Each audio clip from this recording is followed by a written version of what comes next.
de igreja.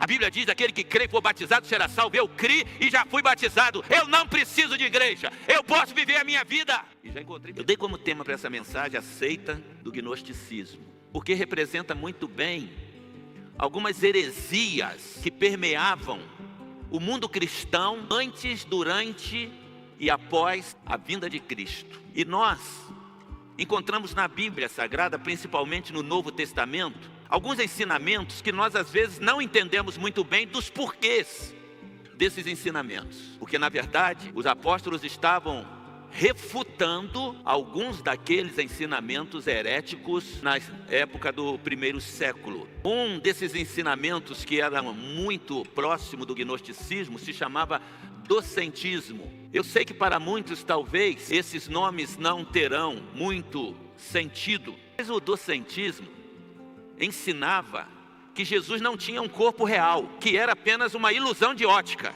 que Jesus não era o que as pessoas pensavam que era. E esse nome, ele vem de uma palavra grega chamada dokel, que significa exatamente ilusão. Então Jesus era uma ilusão. E esse ensinamento, logo que o cristianismo estava sendo implantado, lamentavelmente permeou a mente de muitos cristãos do primeiro, do segundo século. E muito próximo do chamado docentismo, surgiu também o maniqueísmo. E o maniqueísmo era um ensinamento que havia um mundo bom e um mundo mau. O mundo bom era o mundo de Deus, o mundo da luz. O mundo mau era o mundo das trevas. E o maniqueísmo teve uma aceitação muito grande porque era próximo do docentismo. E juntamente com esses ensinamentos surge o chamado dualismo, que inclusive tinha origem no chamado neoplatonismo, ou seja, pós-Platão. A filosofia influenciou demasiadamente os ensinamentos cristãos. E não parou por aí. Porque surge então, em meio a tudo isto, o chamado gnosticismo. E não sei se você sabe, mas ainda há hoje os seguidores dos ensinamentos gnósticos. E por isto a divisão entre gnósticos e agnósticos.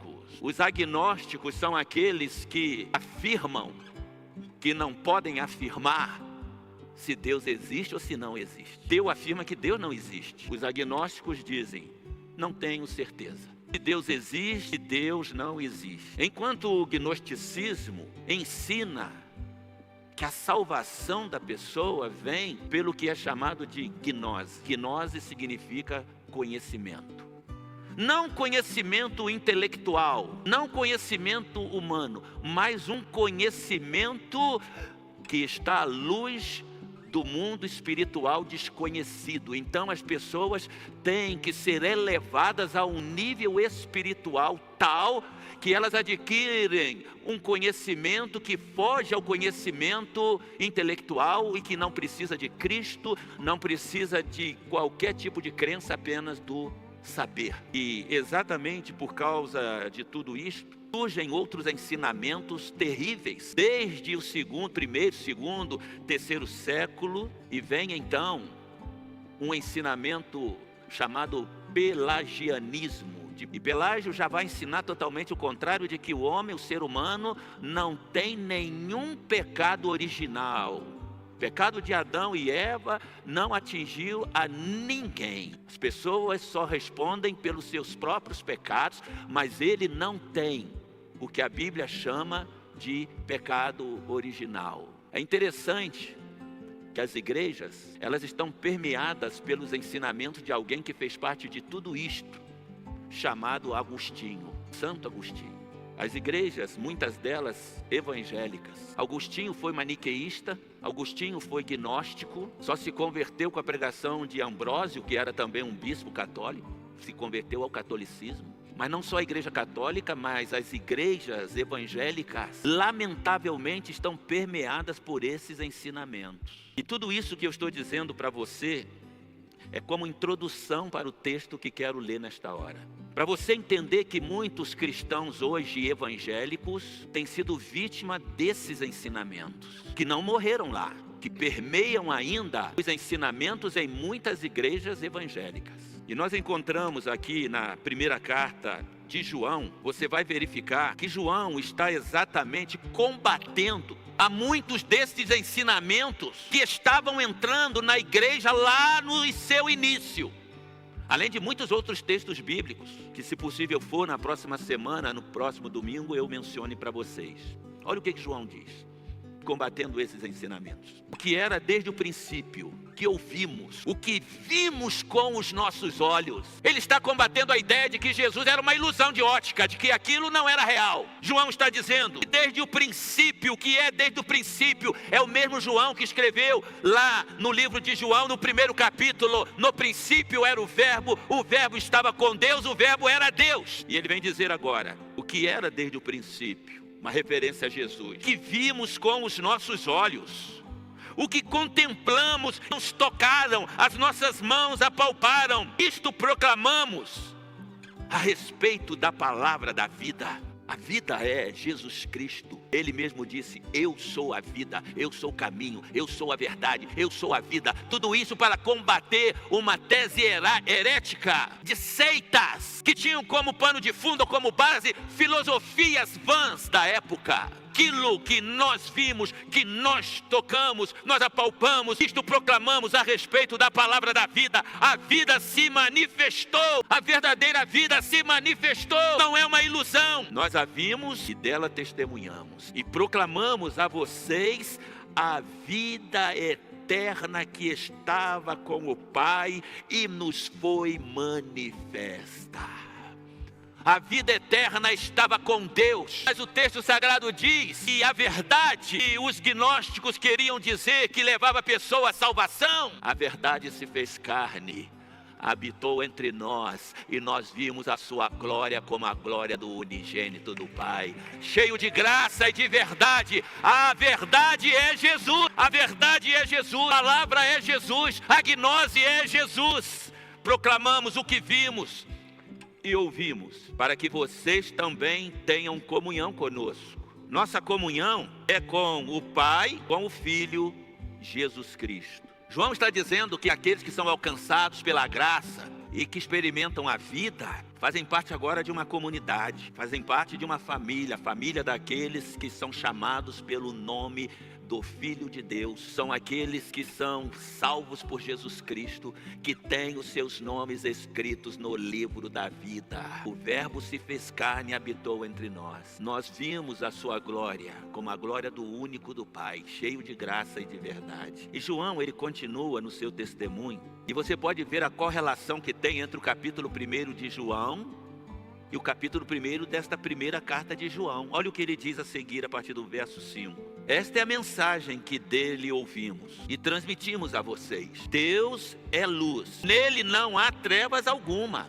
Deus é luz, por quê? Porque o docentismo dizia que havia um mundo de trevas e um mundo de luz. O maniqueísmo dizia que havia o mundo dos maus, um mundo liderado por um Deus menor, e o mundo dos bons liderado por um Deus maior. De tal maneira que eles não admitiam a ressurreição de ninguém, porque esta carne faz parte do mundo mau, do mundo de trevas. Então ela tem que ser destruída. E com isto queriam tirar o ensinamento da morte e ressurreição de Cristo. Do capítulo 1 de João, quando ele diz, no princípio era o verbo estava com Deus, o verbo era Deus, o verbo se fez carne e habitou entre nós, vimos a sua glória como a glória do unigênito do Pai. Ele continua e vai dizer, ele é a luz que ilumina todos os homens.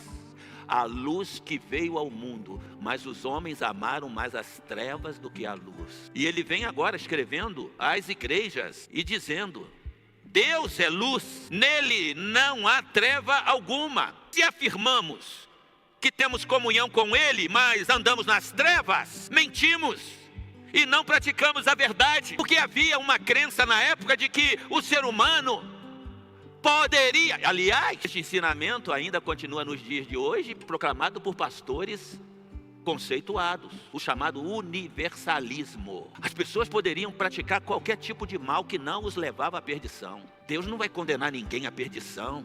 Isso é chamado de universalismo.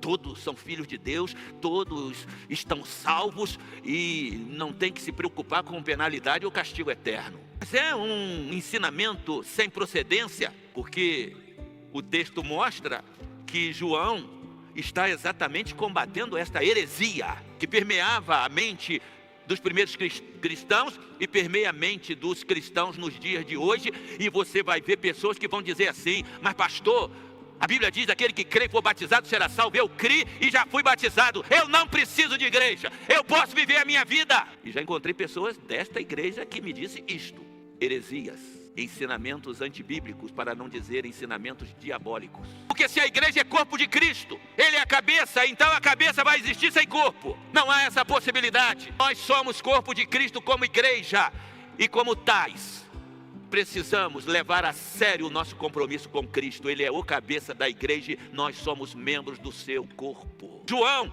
já naquele tempo, ele está mostrando estas verdades e principalmente combatendo a ideia de que Deus, Ele era ao mesmo tempo, porque como o mal teria surgido? Lamentavelmente, muitos têm levantado teses satânicas, diabólicas, por não entender o que a própria Bíblia diz. As coisas reveladas são para nós e para os nossos filhos, as encobertas a Deus pertencem. E muitos, por não entenderem alguns ensinamentos bíblicos, formulam teses heréticas que lamentavelmente desencaminham muitas pessoas e as leva para a perdição eterna. E João está deixando bem claro: nele não há trevas alguma, nele não há ensinamento de mal. Deus é apenas luz. Se você não entende porque o mal existe no mundo, é algo oculto para você e a Deus pertence. Você não tem que levantar teses que justifiquem os teus pensamentos. Se, porém, andarmos na luz, como Ele na luz está, temos comunhão uns com os outros, e o sangue de Jesus Cristo, seu Filho, nos purifica de todo pecado. O sangue de Jesus Cristo nos purifica de todo pecado. Mas se andarmos na luz, as obras das trevas, todos sabemos quais são. E aqueles que caminham nas obras das trevas não têm comunhão com Deus através de Jesus Cristo. Verso 8 diz: se afirmamos que estamos sem pecado, era o discurso dos religiosos da época que não queriam compromisso com Deus. Não há pecado, pode fazer o que quiser. E João vai dizer: se afirmarmos que estamos sem pecado, enganamos a nós mesmos. E a verdade não está, isto não é verdade, ele está dizendo. Não há verdade naqueles que afirmam que não têm pecado, que vivem sem pecado. Mas se confessarmos os nossos pecados, Ele é fiel e justo para perdoar os nossos pecados e nos purificar de toda injustiça, de toda impureza. Se você está me ouvindo nesta hora, você pode ser mas se você confessar os seus pecados e se você pedir perdão a Deus, Ele vai perdoar todos os seus pecados e vai dizer para você: dos teus pecados eu não me lembrarei mais. E por que razão? Porque se confessarmos os nossos pecados, Ele é fiel e justo para perdoar os nossos pecados e nos purificar de toda injustiça. Purificar significa deixar você completamente liberto de todos os teus pecados. O ser humano não entende bem isso, porque quando alguém peca, quando alguém erra, não falta dedos para apontar para as pessoas, não é verdade? Ah, eu me lembro do que você fez. Ah, tá pousando de bonzinho, de bonitinha, né?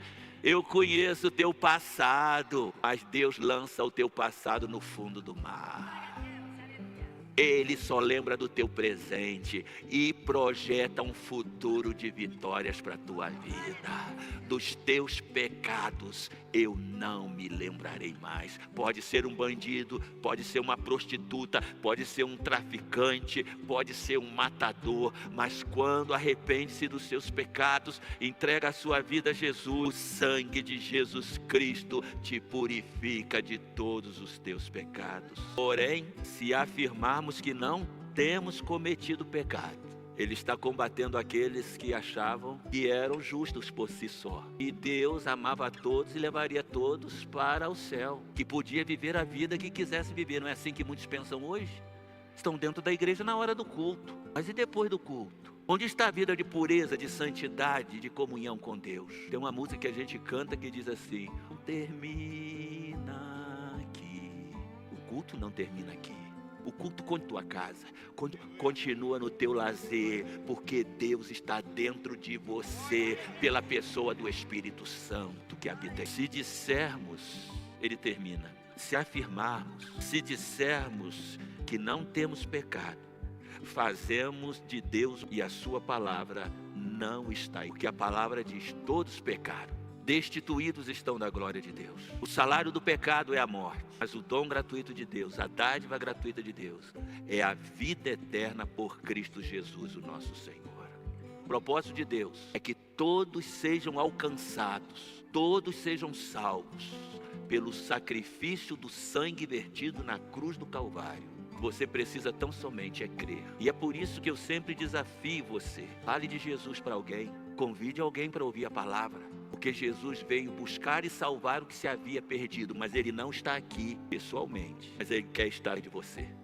Através de mim. Através de nós. Que o seu propósito é salvar gente. E há muitos enganados pelas heresias que têm permeado as igrejas ainda nos dias de hoje. E que têm tirado o ardor evangelístico, o ardor missionário. Esta chama, ela está acesa no meu coração. E o grande desejo é que nós, como igreja, cada dia mais, levemos pessoas a conhecerem a verdade que está na palavra do Senhor. Para que isso aconteça, depende de você, depende de mim, depende de nós. Que Deus nos abençoe. Amém? Glorifica o nome do Senhor. Amém.